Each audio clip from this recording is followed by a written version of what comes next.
Tata, j'ai les problèmes de conception. Si tu regardes cette vidéo, ça veut dire que sûrement tu viens de mon compte TikTok ou alors tu viens de mon compte Facebook tatalarose.com. J'ai décidé de faire les vidéos sur YouTube pour pouvoir agrandir, c'est-à-dire pour pouvoir faire les vidéos grand format. Et dans ces vidéos-ci, sur mon YouTube, je réponds seulement aux questions. C'est-à-dire, vous voyez tous les messages que vous me posez. J'ai 500 messages sur TikTok que je n'ai pas encore répondu. J'ai presque 100 messages sur Facebook que je n'ai pas encore répondu. C'est vrai que sur Facebook, je réponds plus aux messages que sur TikTok parce que sur TikTok, j'aime pas répondre aux messages là-bas. Mais aujourd'hui, j'ai trouvé la solution. Maintenant, je vais faire des vidéos dans laquelle je vais vous répondre en direct. Je vais répondre à vos vidéos et je vais poster. Et vous n'avez que à venir regarder. Si vous écoutez toutes les questions que je pose, parce que quand je vais répondre aux questions là, vous allez savoir aussi vous aviser, savoir aussi comment je dis ça. Savoir aussi vous prévenir sur certaines choses à venir. C'est-à-dire que si demain tu vois peut-être quelqu'un qui a ces problèmes-là, tu vas dire, ah oui, j'avais déjà vu la vidéo, Tata disait que. Donc, si tu as cliqué sur cette vidéo, ne dis pas que non, ça ne me concerne pas, je n'ai pas encore écrit en privé à Tata, je n'ai pas encore écrit en privé à Tata. Parce que ça peut ne pas te conseiller, mais ça peut ne pas te concerner, mais ça peut concerner ton entourage, ta petite soeur, ta copine et tout le reste, n'est-ce pas? Donc, dans cette vidéo, j'ai décidé de répondre à la question, premièrement, à la question d'une maman qui m'a dit, Tata, j'ai les problèmes de conception. S'il te plaît, aide-moi. Quand tu as les problèmes de conception, la première des choses que tu vas d'abord te demander, c'est ceci. Je suis avec mon homme depuis combien d'années? Dans la même maison, je suis avec lui depuis combien d'années? En plus de ça, mon homme et moi, on fait l'amour non protégé pendant combien de fois le mois? Combien de fois le mois ou la semaine? C'est mieux la semaine. Donc, tu dois savoir ceci. Je vais d'abord vous pousser, vous les femmes mariées là. Je vous amène d'abord à déstresser un peu. Vous savez, quand vous êtes marié, je comprends que vous avez la pression de la belle famille. La belle famille qui vous met la pression. Souvent même la belle famille ne parle pas. Mais ils vous regardent seulement un genre comme ça. Et comme la belle famille vous regarde, ça vous fait avoir la pression. Et quand vous avez la pression, le fait d'avoir la pression, ça ne va pas vous encourager. Ça ne va pas vous pousser à porter la grossesse. Au contraire, vous êtes en train de créer un blocus.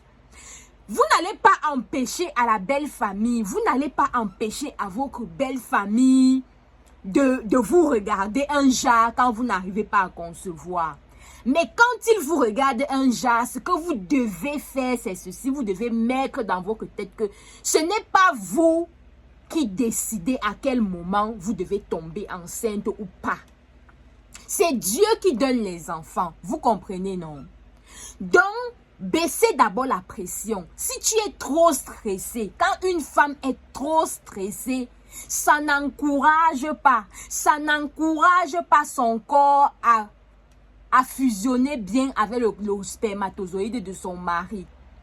Ça, c'est la première des choses. Deuxième des choses, maintenant, si tu es marié et que quand tu es dans la maison avec ton mari, tu es marié depuis combien? Tu es dans la même maison. Quand elle dit marié, c'est-à-dire, c'est parce qu'il y a les gens aussi qui m'écrivent qui sont en concubinage.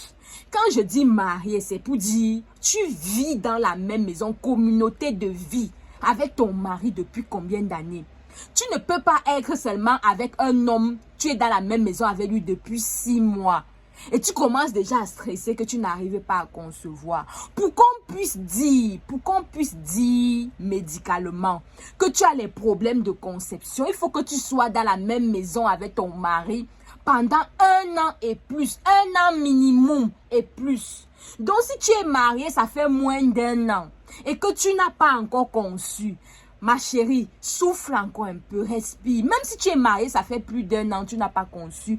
Souffle, c'est Dieu qui donne les enfants. Donc, si tu es marié, première chose, Est-ce que ça fait entre 1 an, à partir de 1 an en montant, que tu vis dans la même maison que ton mari? Maintenant, si tu me dis, Tata, ça fait 3 ans. Tata, ça fait 2 ans. Tata, ça fait 4 ans. Tata, ça fait 5 ans. Tata, ça fait 10 ans.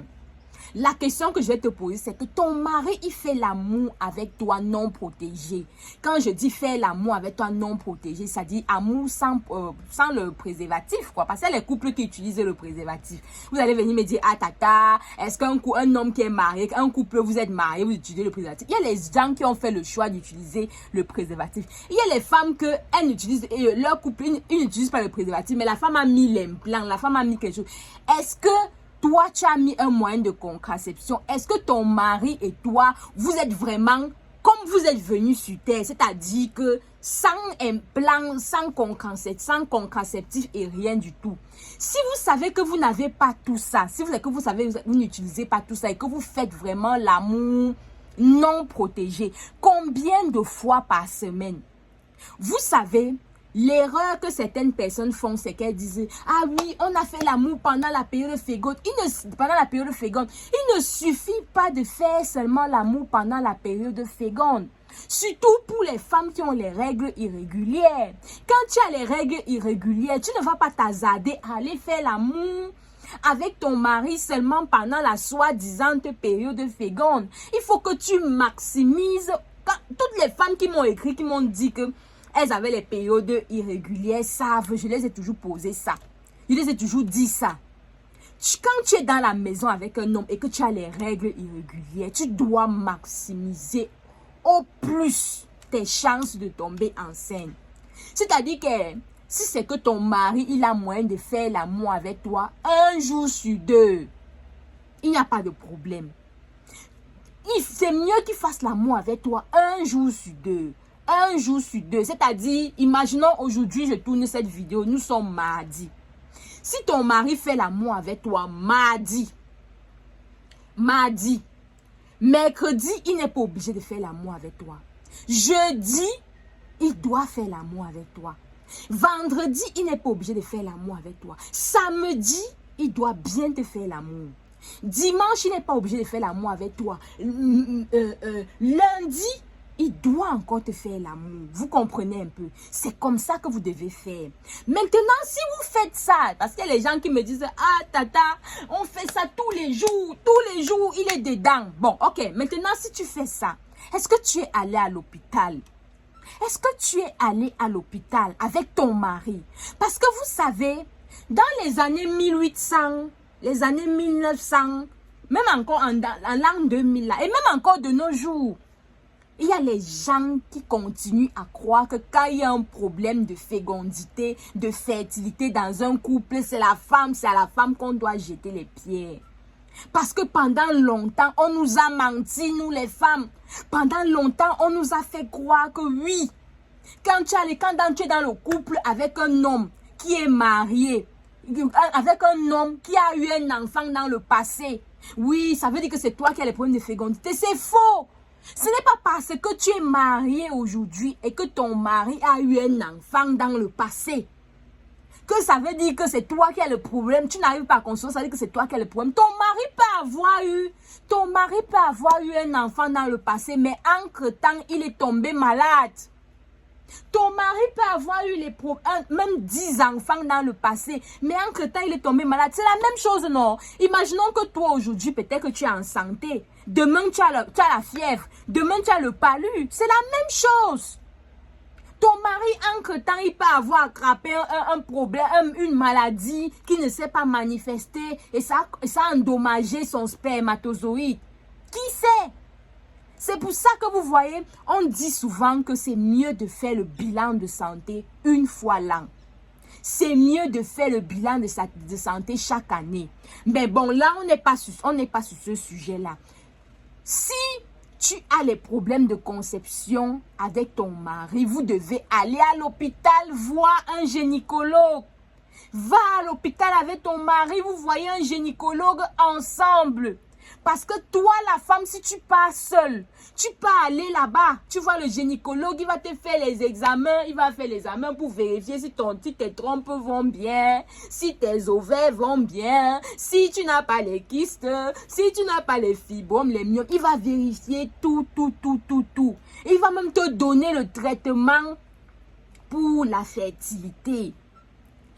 Après, tu fais... Parce que vous savez, le traitement de la fertilité, c'est un traitement qui met long. Ce n'est pas un traitement que tu vas faire du tic-au-tac, papa, et tu vas tomber enceinte. Le traitement de la fertilité, c'est un traitement qui met long. Il y a certaines femmes qui commencent le traitement de la fertilité, ça fait 6 mois, elles conçoivent. Donc, ça fait 1 an, elles conçoivent. Après 2 ans, elles conçoivent. Donc, après 3 ans. Donc, après 4 ans même, avant qu'elles conçoivent. Maintenant, imaginons, tu fais le traitement de la fertilité là seule, toi femme. Après, au bout de 4 ans, tu t'es mariée, tu avais 29 ans. Au bout de 4 ans, tu n'arrives pas toujours à concevoir. Maintenant, un jour, ton mari accepte, oui, il accepte que oui, il va aller faire l'examen. Il part faire, on lui dit que c'est lui qui avait un problème. Tu auras perdu 4 ans. Et laisse-moi te dire, vous savez très bien que nous les femmes, on n'a pas tout notre temps. Qu'on ne nous mente pas, que les féministes ne nous mentent pas. Une femme n'a pas tout son temps. Quand tu as encore toute ton énergie, toute ta vigueur là, c'est bien quand tu fais tes enfants. Mais plus le temps avance, plus l'âge avance, plus tes chances aussi réduisent. Donc ça veut dire que ton mari t'aura perdu le temps comme ça pour rien. Donc, si tu es marié et que ton mari refuse, vous avez les problèmes de fertilité, tu n'arrives pas à concevoir, ton mari refuse d'aller faire les examens sous prétexte que, oui, il a les enfants, il a eu les enfants dans le passé. Ma chérie, fais tout pour convaincre ton mari. Fais tout pour convaincre ton mari de t'accompagner pour faire ces examens. Sauf si tu es dans un foyer polygamique, en même temps, ton mari dort avec toi, en même temps, il dort avec ta coépouse. Et quand il dort avec ta coépouse, elle tombe enceinte. Et même jusque-là, vous savez le nombre de femmes qui m'écrivent pour me dire, Tata, je suis enceinte, ce n'est pas de mon mari. Ce n'est pas parce que tu es dans la même, je m'adresse ici aux femmes qui sont dans les foyers polygamiques. Ce n'est pas parce que tu es dans un foyer polygamique et toi, tu n'arrives pas à concevoir, ta coépouse, elle est venue là, même pas 6 mois, pim, elle est enceinte. Que ça veut dire que ton mari ne doit pas t'accompagner faire les examens. Il faut que ton mari t'accompagne faire les examens. Parce que mon inbox que vous voyez là est rempli de messages de femmes qui me disent, Tata, je suis enceinte, non? Ce n'est pas mon mari. Ce n'est pas mon mari qui m'a enceinté. Ce n'est pas mon mari qui m'a enceinté. Donc, la femme là peut être enceinte comme ça, elle dit que oui bébé, je suis enceinte. À cause d'elle, on commence à t'insulter. Oh, regarde-toi, tu es arrivé ici là depuis 10 ans. Tu n'as pas encore fait l'enfant. Elle est arrivée, ça fait seulement 1 mois, elle a fait l'enfant. Pourtant, elle seule, elle sait que parce qu'elle voulait garder sa place, elle voulait cimenter sa place. Elle a allé porter la grossesse ailleurs pour venir attribuer la paternité à ton mari. Donc, c'est pour ça que je te conseille, s'il te plaît, supplie ton mari, fais tout pour que ton mari t'accompagne. Pour que vous allez faire les examens ensemble.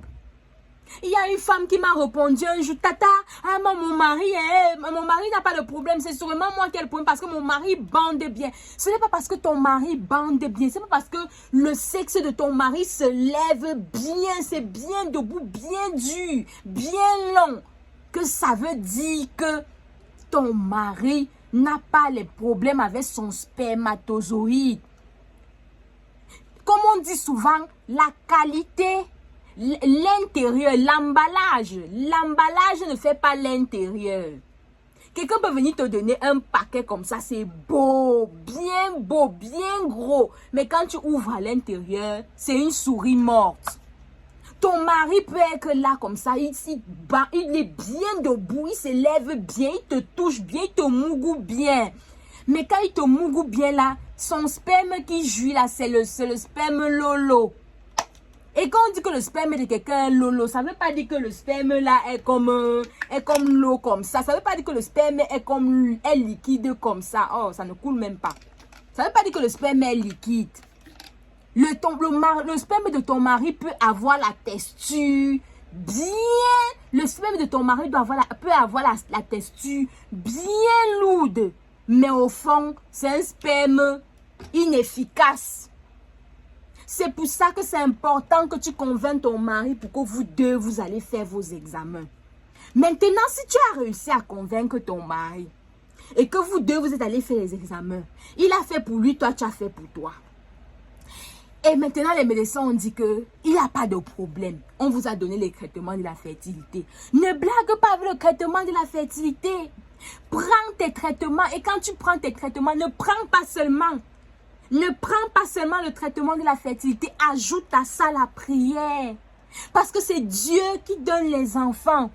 Ajoute à ça la prière. Tu sais, tu peux être dans la maison avec un homme. L'homme là, il s'en fout. Il veut même pas, il veut pas parler de Dieu. Il veut même pas entendre parler de Dieu. Mais toi, femme, tu dois prier.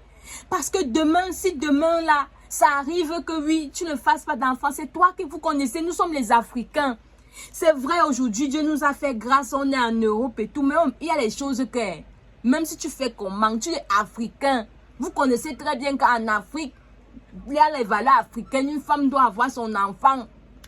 Si c'est que tu fais, tu ne fais pas, on va commencer à te dire que ce n'est même pas son enfant. Et l'enfant de quelqu'un, tu vas dire que tu vas adopter l'enfant de quelqu'un. Jamais dans la vie ne pourra totalement être pour toi. Ça, c'est mon point de vue. Donc, ce que je vais te dire, c'est ceci. Mets la prière au sol. Mets tes genoux au sol. Prie. Demande au Seigneur Jésus, Seigneur, moi je suis chrétienne, je parle du Seigneur Jésus parce que moi je suis chrétienne. Dis à Jésus, Seigneur Jésus, s'il te plaît, donne-moi les enfants.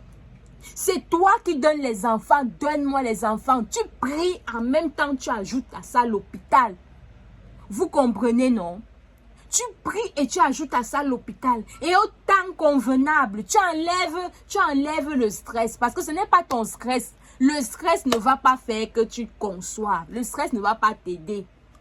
Tu sois relax, tu pries, tu fais les choses de l'hôpital et tu promets quelque chose à Dieu.